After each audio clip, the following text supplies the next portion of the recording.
welcome and thank you for joining our Music for Global Change broadcast with founder and music ambassador Skyler Jett and presenter Tom Bryant and Ryan Shewchuk. And our special guest today is Marcus Mendosa. Welcome to the show, Marcus Mendosa. You're a lyricist and poet, blending personal development work with acts of expression. Your album, The Journal, shines a light on mental health, particularly addiction and self-worth. The kind of album you mentioned here in your details, you'll really want to journal through as you listen to it. You're a beat maker and specialise in lo-fi, boom bap and chill hop vibes that calm the mind and excite the soul. So I want to talk about a little bit about that as well with you. So welcome to the show. As I said, there's lots to talk about, so please tell us more. You know, I'm really grateful to be here. I find myself fascinated by the YouTube channel that you guys have here. I went in and I did some, I did my research, and I had a lot come up for me. I'm not going to lie. I had a lot of imposter syndrome come up. I compared myself a lot. I was, my not enoughness came through. And then I had to get creative about that and go and make some music to prove that I was good enough to be a contribution. And then I wrote a poem about it, and I had to kind of guide myself through my own healing process before coming here so that I can just embody the worthiness of being important enough. And that, again, there's that word enough. So like the album was pretty much me confessing to the public, which was my public community that helped me build my career. It was me confessing how much I suffer from not enoughness. And it was also me confessing to my parents and me confessing to my whole family, my whole inner circle, really, and pretty much shining a light on how important it was for me to stop pretending, that I had all my shit together. As a person that built their life on social media, built their career on social media, I felt the conviction that I had to pretend to protect my money, my income, my reputation, et cetera, et cetera. And I was only as vulnerable as I can be clever with it, rather than vulnerable and super transparent. So between the journal, the imposter syndrome, and then actually being a devoted, I call it entrepreneur. I'm an entrepreneur. I found a way to blend art with entrepreneurialism and make a living.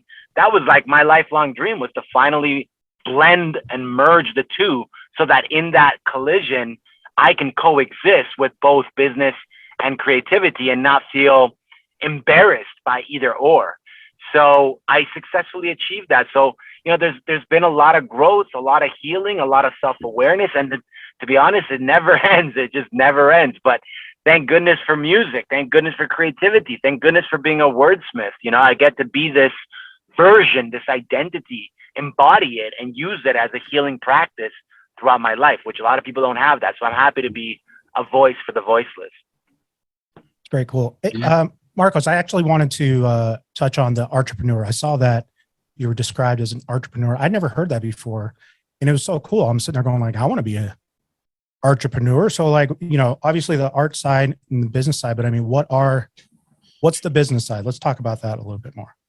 So based on innovating a way for us to blend our artistic minds so that it influences why people pay us for whatever service or value we exchange. So for example, me, I build coaching programs for a living. I teach communication. I teach ethical communication. So I found a way to create mantras, guided meditations, speeches, poems, and lessons where I compose the music myself and then speak the lesson in a poetic way so that I'm actually teaching through rhyme or I'm teaching through the contextual experience of spoken word.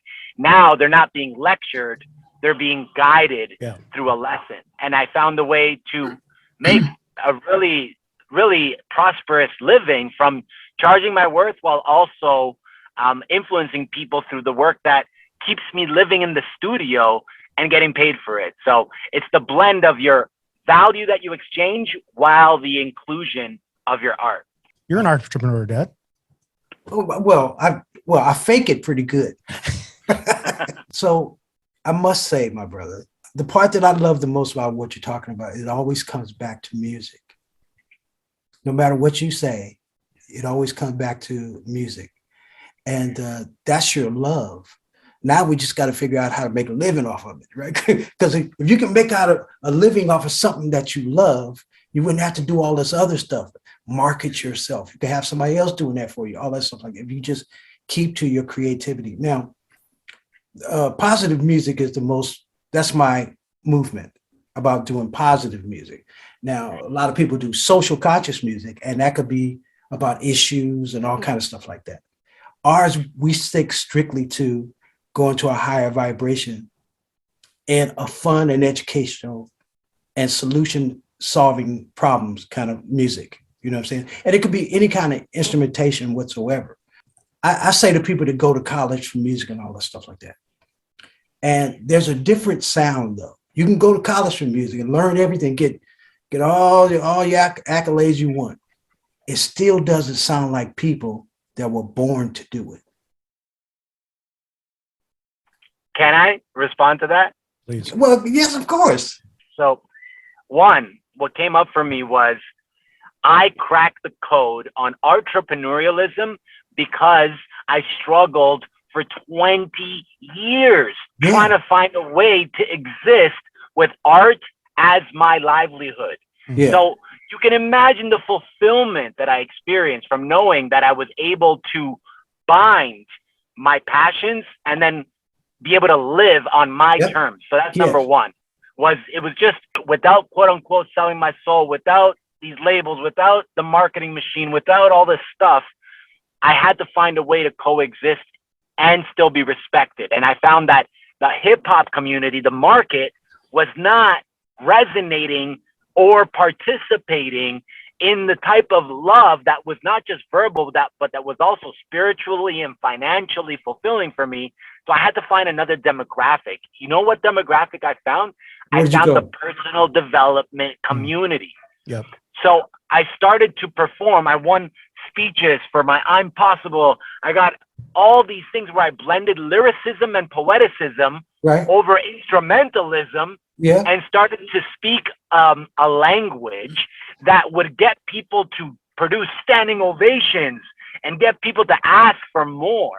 Hip hop wasn't doing that. Hip hop is not hip hop anymore, right? So I had to do that. So that's number one, which inspired me to tell you that entrepreneurialism came from having to find a different demographic to serve, which is, you know, Kanye said it recently in an interview, like rappers, they don't need managers, they need to become CEOs, right? Like the truth is that it's now more of a business than ever, and we have to kind of carve our way through where we belong inside this industry if we are independent artists. That's one.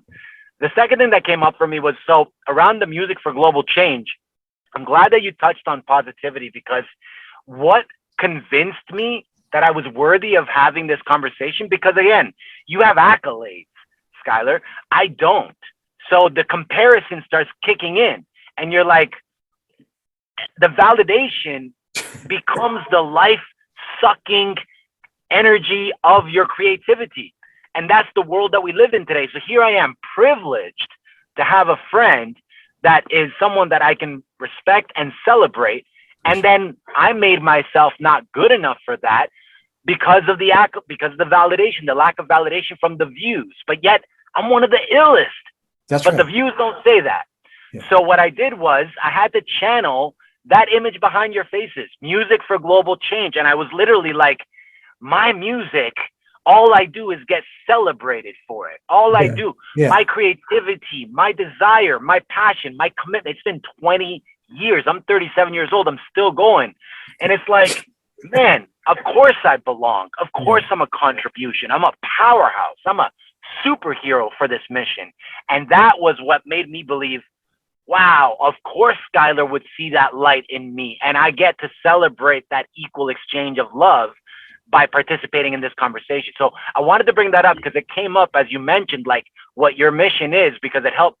I wanted you to know that I did work through it very consciously to feel like I belong as a part of this conversation. Mm-hmm. Well, listen, brother, thank you for that. We're just on a mission right now, right? So there's never been a genre of social conscious music. That's a weird one because there've been 192 million songs written in the social conscious era. But at the same time, there's never been a platform for it. There's never been radio or television or festivals, never been that. What we're talking about today, our grandkids will look back and go, man, our grandfathers, they was having conversations about, building this, right? And now young people can write social conscious songs and there's a platform for it, and we have to build the audience from there. But you got to get it out there. And this is a wonderful forum we have right now because like I've heard your lyrical content when I was living in Napa. Okay. So I know you do conscious music and I thought about that. That was way back then. That was over 8 years ago when you played me some music. Right. So man, I know your capabilities and the gift that you have, and we all need to use it and we need to bless other people with it. We got to share, especially to keep human music alive, right? Because man has created technology and gotten lazy and stuff like that. Hey, man, I say, man, I want to get some string players, a friend of mine, to play on this tune. He goes, why, man? I got strings over here on my keyboard. That's when I knew something was wrong. We came from that. Yeah. We came from that. Now you don't want it, right? Is that what you're telling me, right? Well, I'm gonna straighten all that out because once I start putting incredible, talented human beings on the stage, I want young people to come see, man, I like that instrument, man. Maybe I want to play that. That's what I think could happen. Because we didn't have videos and none of that stuff like that. Matter of fact, they play in the auditorium in elementary school, and they have the guys come down from the musicians union, and those guys were like, they're already 40 or something then, right? And they playing for us, and we're like 7 years old, and I saw the trumpet, and I go, ooh, I want to play that, right? And so we have to put that back in front of kids. Let them see a real human being. Right now, all the programs for music and art are going to put because of politicians. They don't have any talent, so they don't care they don't give a damn about what we love and where we come from, right? And we got to get them out of the whole scheme of things, the politicians. There's enough musicians that are chemists and mathematicians. There's a lot of smart musicians out here, man. I know we can figure it out. Mm-hmm. Come together, come together. Obama, I love what the Republicans like, you're too ambitious. How you gonna do that? Yeah, how you gonna make that happen? And Obama goes, we have some brilliant minds in our country. Why don't we just go ask them? That'd be too easy. Amen. So my brother, listen, bless you. Tom, you got a question? Well, really, I suppose it stems a little bit from what you've already mentioned there. You talked of imposter syndrome. For those that don't know what that is, it's basically, in fact, it came up in my conversation at work today. Somebody told me about that they suffer from that.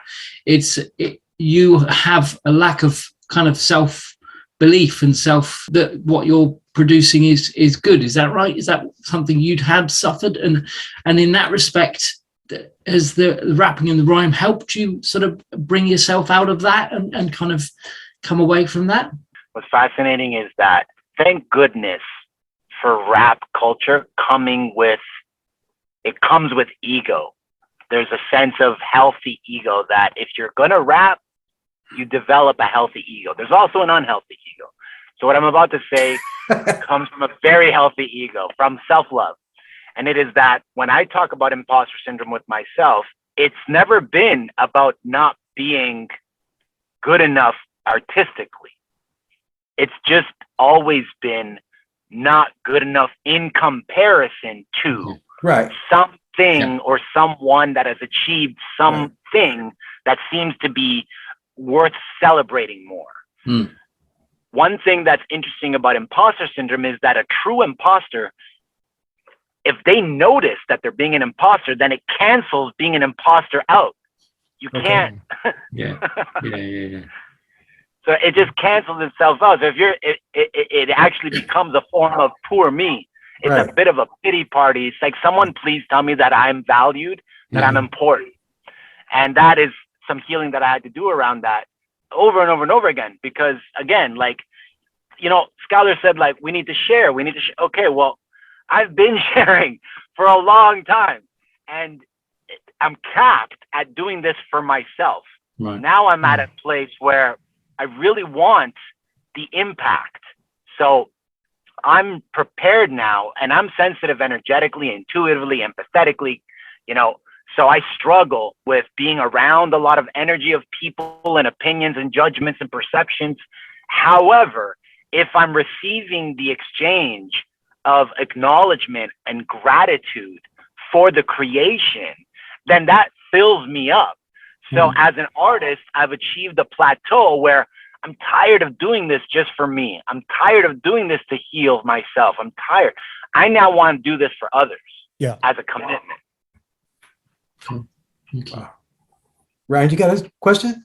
Yeah, I mean, I want to, what you're talking about as far as like helping others. So, I mean, let's talk about Coachable. Let's talk about profit and worth, right? So you work with a lot of coaches and self-development, you know, and financial and things like that, coaches. And I work with a lot of coaches too, which is, you know, really interesting to have you on, because, you know, this is basically what I do in my daily life. So what I like what you're doing is you're mixing the art, like we were saying, entrepreneur. So how much of that video and music goes into actually teaching your clients? Like, do they have to be artistic, or, you know, I mean, how does that work?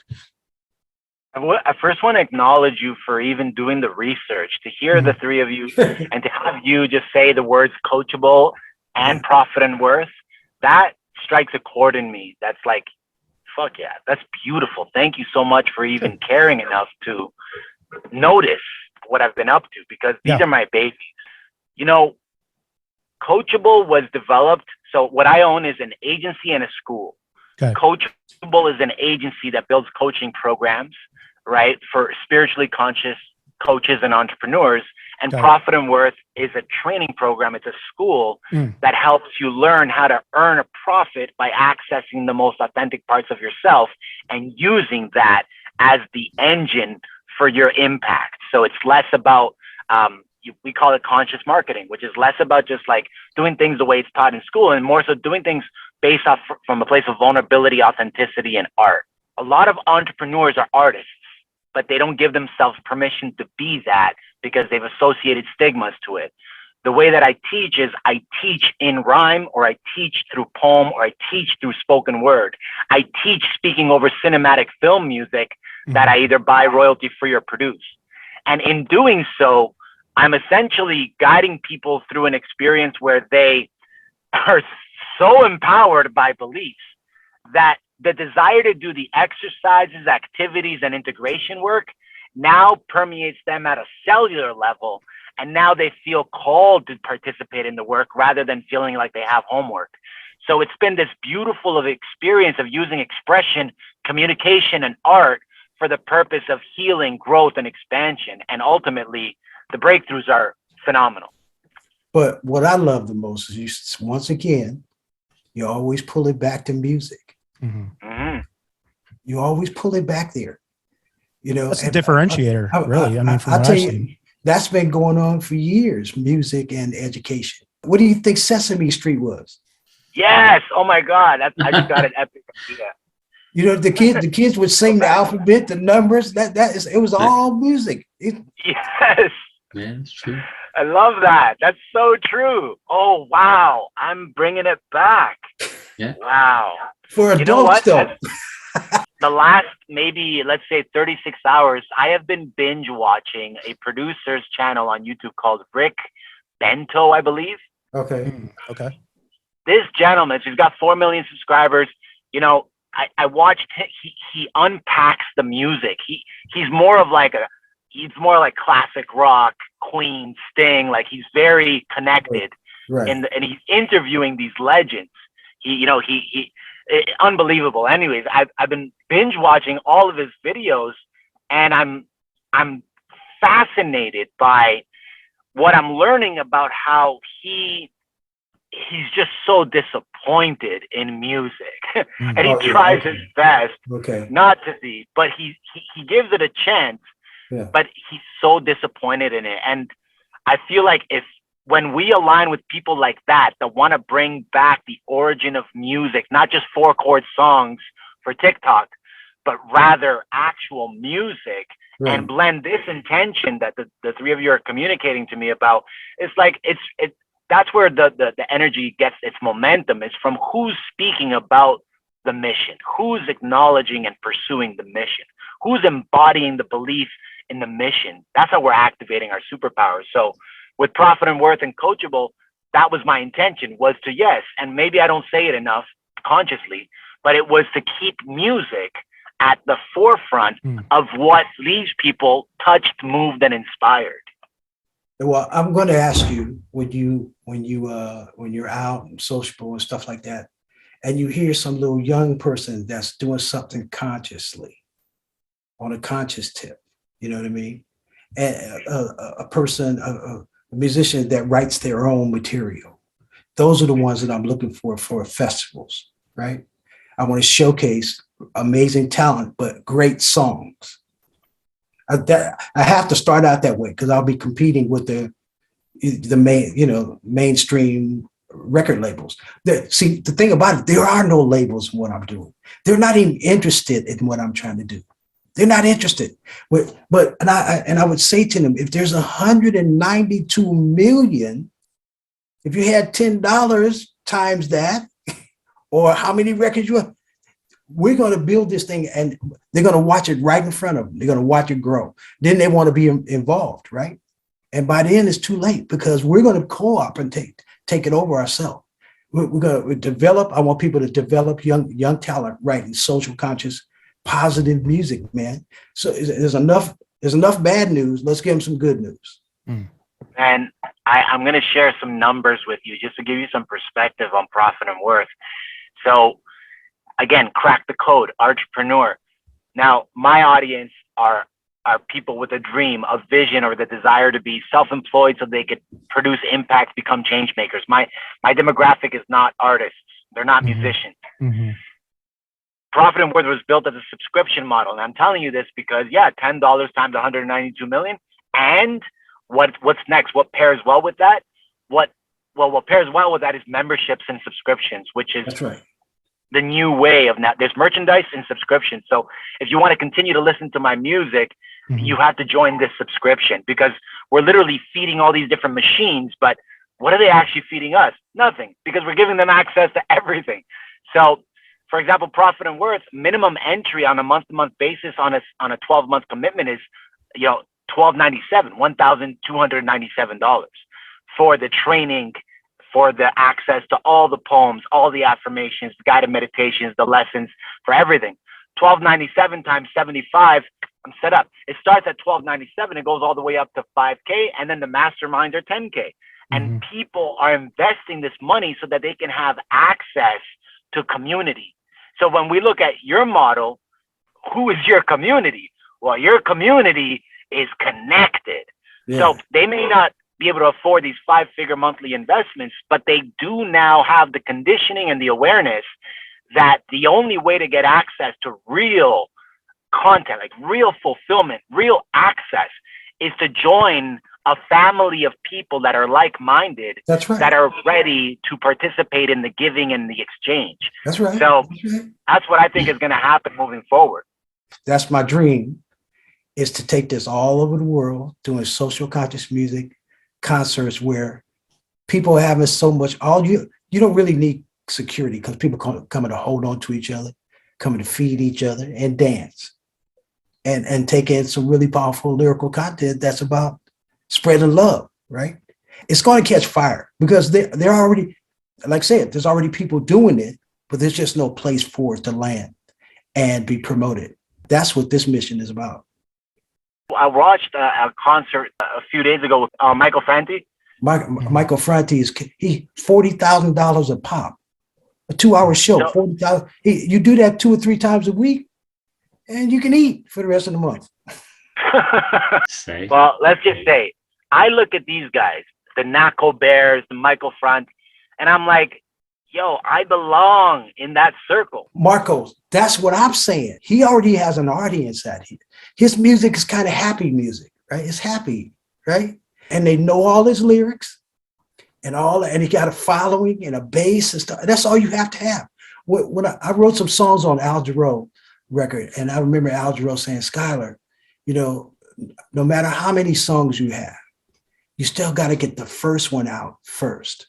He said, let's go look at it. Let's look at the Billboard magazine. You see where jazz is? It's way down here, jazz, and then it goes up, R&B, pop.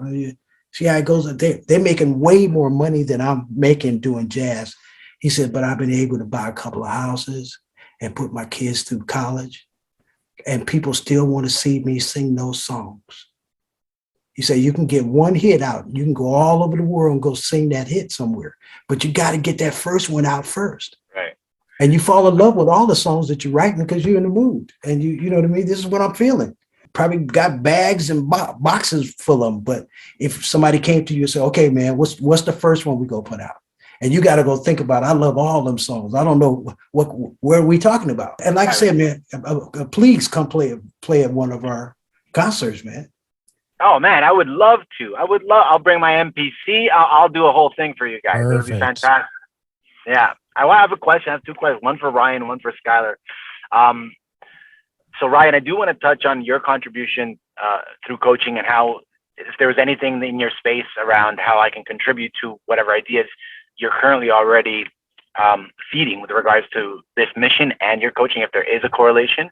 Okay. And Skyler, I also wanted to talk about, and I don't know if I have permission to talk about this, but when I think of music for global change, I think about the exact opposite of the industrial revolution. It's not even a revolution. It's like the degradation of the music industry. These labels killed it. They spoiled it. You nailed it. That's what it is, though. And it's not meant to be that way. All I'm doing is providing something that's not there in our industry. Well, I look at it as a fight between God and the devil.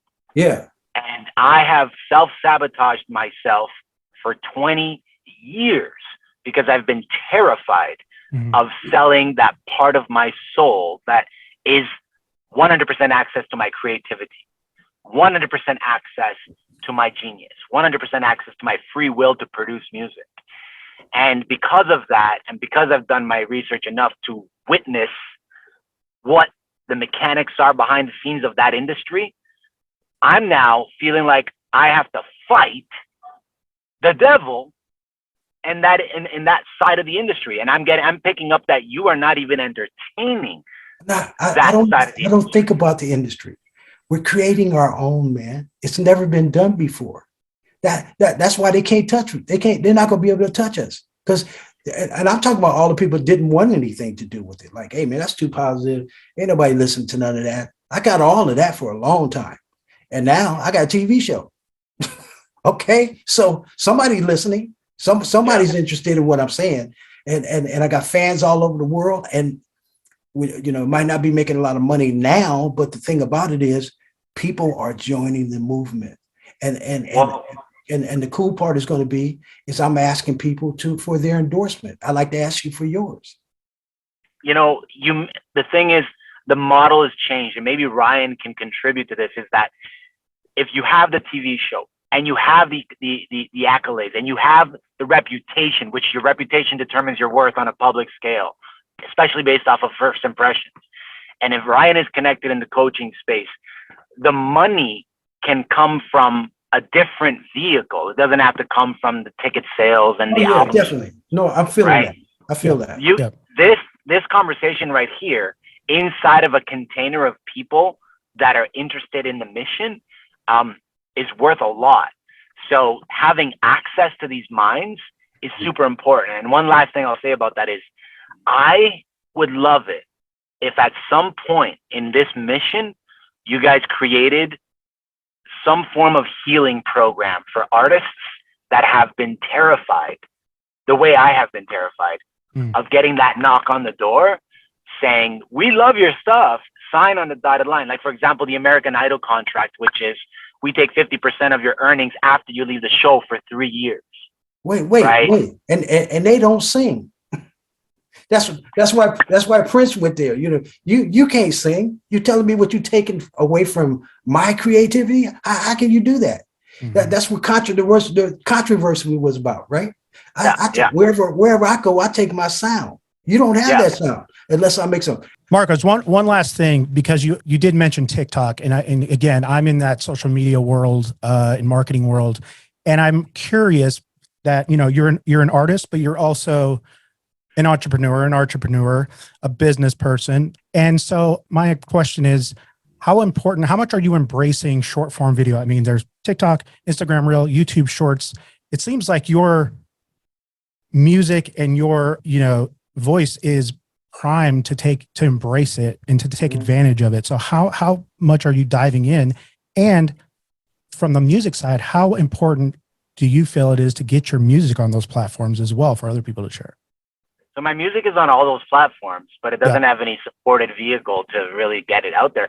I'm struggling, to be honest. I'm struggling, and I find myself constantly challenged every day with my creativity being challenged by, like, is this creativity good enough? Like, the effort that it takes for editing things that are viral, there's effort. It may be 30 seconds, but there's like 1 second is already hard enough to capture. 30 seconds requires a consistent strategy. So I'm actually struggling with it. I prefer long form, which is why I really am debating on creating a YouTube channel and taking it really seriously, because I want to educate and entertain, which we call edutain. Yeah, you need a podcast. You need a podcast, right?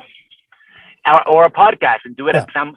So I think it's very important. I think it's very special what's happening, but I also find it to be extremely saturated. And it's man, like, if you can break, if your song goes viral, that's a career igniter. Nowadays, it's 8 billion people on the planet. It's all about going to find your own fans, right? Tom, get one more in before our next guest, brother. Okay, just a quick one. I suppose if you can do this quick one, but future plans, really. Just wondering what's next for you. What have you got in the pipeline? Anything in the works? He's starting a podcast. I'm starting a podcast, YouTube channel. That's definitely, we've just added that to your works. That's how in there. It's always been there. I'll be watching. It's always been on the whiteboard. I'm going to go and find it. You know what? I'm lost, boys. I'm really like, all I want to do is master my MPC. Right. That's really my main focus, is mastering the MPC and learning piano theory. Like, I've been playing piano for 16 years, but by heart. And it's so frustrating that I can't take it where I feel like I deserve to take the music. So really learning for music, it's really just about being in student mode and allowing that to be my existence right now. That's my commitment. And if anything comes through, I'm open-hearted to receive it. So that's where I'm at. I've been on over 2,500 records, and I say most of them was like 2 to 4 chords. So you learning all this stuff over here, right here, right here. See, so I love you, brother. Thanks for coming on, man. I love you. I appreciate the three of you. Wishing you guys all the best. Thanks. Thank you, brother. Enjoy. Music can save the world. Music can save the world. If we all get together, music can save the world. Yeah. Music can save the world. Music can save the world. If we all come together, music can save the world. There's an urgency facing our humanity. Thank you so much for watching. To stay up to date, please click subscribe and hit the bell. You can also join our group on Facebook and find us on LinkedIn and Instagram.